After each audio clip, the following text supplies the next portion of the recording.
I got caught stealing glances at my best friend's wife.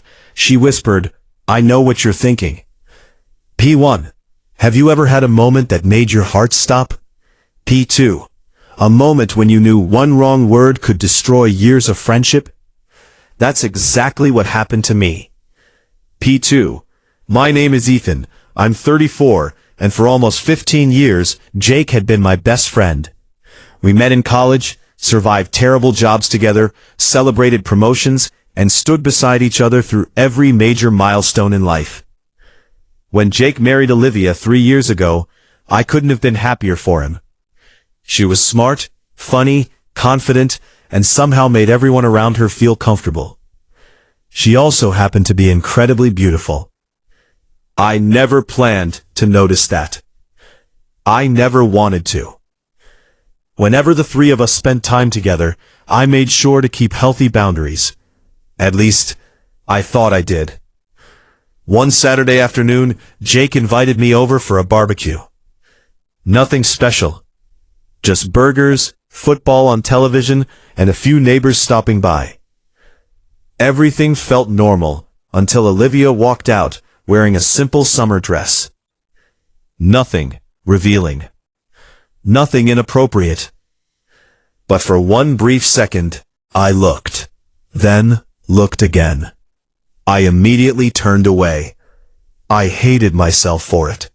I told myself to grow up. She's your best friend's wife. That's where it ends. The afternoon continued. Jake disappeared inside to answer a work call, leaving Olivia and me alone by the grill. We talked about movies, vacations, and work. Normal conversation. Then I accidentally glanced at her again. She caught me. Instead of looking offended, she smiled. She leaned slightly closer and quietly whispered, "I know what you're thinking." My stomach dropped. Every terrible possibility rushed through my mind. Did she think I wanted her? Was she angry? Would she tell Jake? Would I lose my best friend over one stupid moment? I barely managed to say, "You've got the wrong idea." She looked directly into my eyes.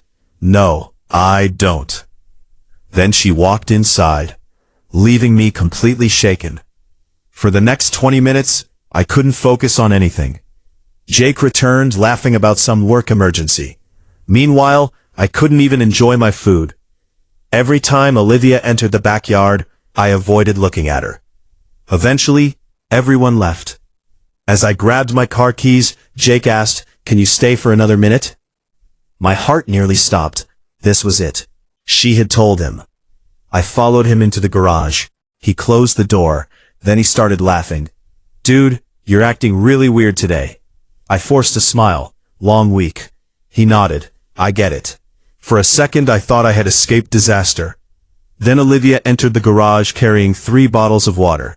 She handed one to each of us. Before leaving, she looked at me, just for a second, then smiled again.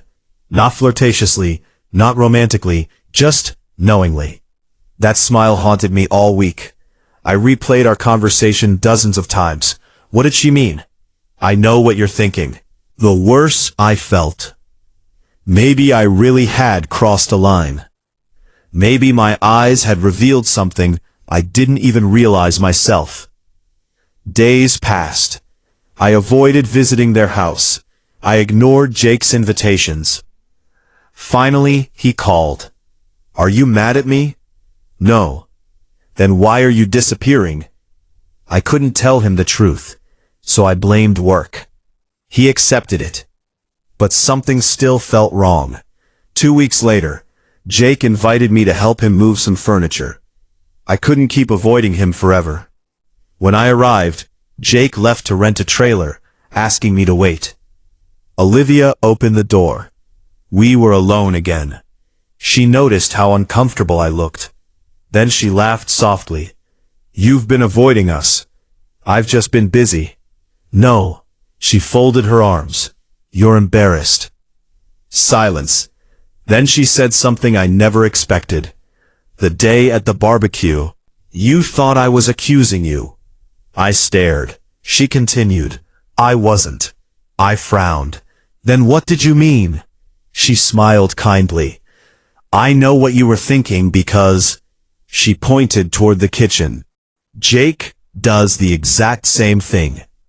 What? She laughed.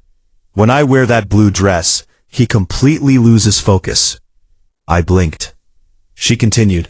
I caught you looking, and honestly, I figured you were wondering why your best friend couldn't stop staring at his own wife. Relief flooded through me. But she wasn't finished. I also knew you felt guilty immediately. You looked away so fast I almost laughed. I've never thought you had bad intentions. I finally breathed. I'm sorry. She shook her head. Don't apologize for being human. What matters is the choices you make afterward.